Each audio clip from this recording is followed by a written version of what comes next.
We have that option. If it doesn't work, it just doesn't work. And like I've rightly, the senator will confirm me, and Isa also. Isa is the senator of Kwale, but our families mingle very closely together. That's how we are connected as the coastal people. So we are a small society that ought to focus on our coexistence, cohesion, most importantly, working synergies in ensuring devolution works. So you call me, I'll be a phone call away. Isipokuwa tu, maybe, one of our members of parliament, Mishi, just lost the younger brother in Cuba, so he's been brought to Mombasa. Maybe that day of the burial, I may let you know in case it's that moment. But otherwise, I'm happy to appear before you. Very friendly committee. Very, very friendly. Senator. Maybe a take-home for governor. As we have agreed, and we are happy that you are willing to cooperate with the committee, because it is in the interest of all of us that devolution works. It is in the interest of all of us that you have cohesive, complementary, and mutual working relationship. Maybe, Chair, through you, I would also request the governor, when you are coming back with your team, at least come back with best proposals that can facilitate this mutual symbiotic relationship to ensure the success. Because you have said you are Sultan of devolution, you need everybody on board to ensure devolution works in Mombasa. May I take this opportunity to allow my senior to introduce himself, Professor. But let me put it clear so that you don't doubt what I mean by senior. I'm the chair of this committee. He's a senior that he taught me at the university where I was doing pharmacy. He was my teacher. So he's my senior. Thank you, Chair, for giving me the opportunity to come and listen in as a friend of the committee. Obviously, we are all interested in devolution working for not only for us, but also working for the citizens that we represent. And it's on that spirit that I came to listen in and maybe learn one or two things that may be useful also for my county. You had finished? There was some proposal you had made to the... Okay. Unless somebody had an issue, because... Mr. Chairman, can I confirm? Mr. Chairman, I want to confirm your sentiments on Professor Daktari Ongeri on matters of seniority. All of us somehow have benefited from his hard work in our republic. And I have a personal experience with the senator here that I've never been able to thank him enough.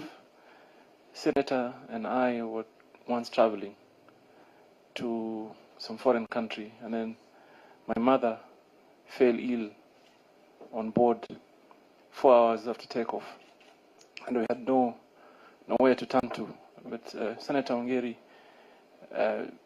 quickly came through for us and looked after my mother until we landed in Dubai, when now we sent her to the hospital. So, Senator, I've never been able to thank you enough. I always pray for you. So I confirm the sentiments of the chairman on your seniority, both in public service, even at personal level.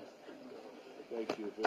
And also, just to let the governor know the seriousness with which Kenyans hold devolution and the success of the devolution. Look at the presence of the fourth estate, all of us. So we hold devolution very dearly, and we really want the success of devolution. Before I give you time to give your closing remark, I can see that we have some members. Just maybe they can... Members from the lower house.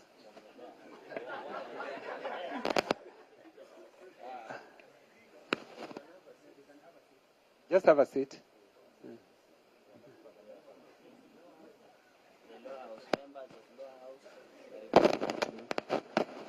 And I can see people are getting excited about the lower house. It's a lower house because our gate, ours is upper, theirs is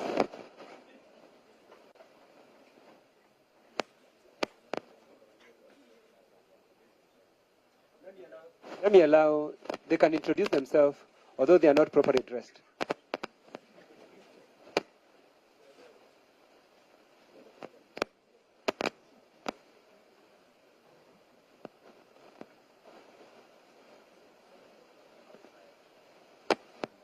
Okay, proceed, members.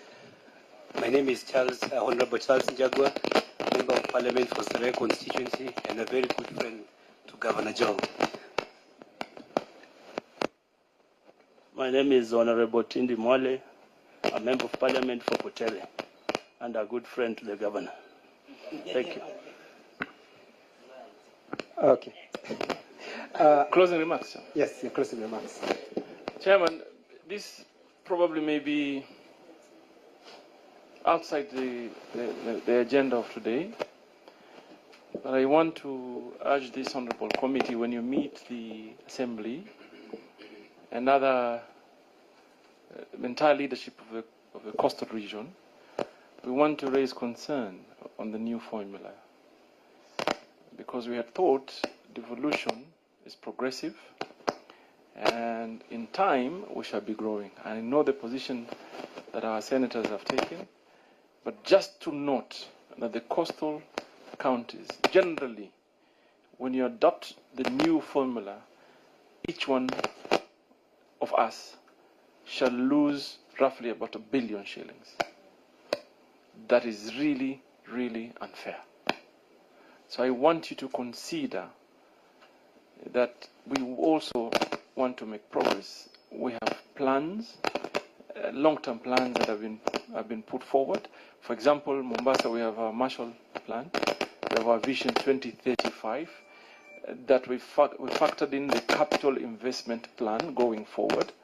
So please, I urge that you help us and any county not to lose but to gain going forward.